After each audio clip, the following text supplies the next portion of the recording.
দেবীকে রণসাজে সজ্জিত করা হলো। দেবীর হস্তে মহাদেব তার শূল থেকে আর একটি শূল প্রদান করলেন। বিষ্ণু দিলেন চক্র, বরুণ দেব দিলেন শঙ্খ, ব্রহ্মা দিলেন কমণ্ডলু, যম দিলেন কালদণ্ড, ইন্দ্র দিলেন বজ্র ঘণ্টা, পর্বতরাজ হিমালয় দিলেন সিংহ। অন্যান্য দেবতারা শস্ত্র ও নানা অলঙ্কারে তাকে ভূষিত করলেন। দনুজ দল নিরণ চণ্ডিকা রূপে দেবী যাত্রা করলেন যুদ্ধ করতে।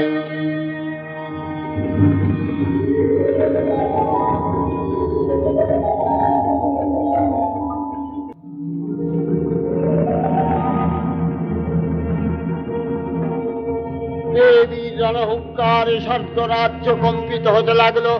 প্রচন্ড বেগে মহিষাসুর দেবীকে আক্রমণ করলেন।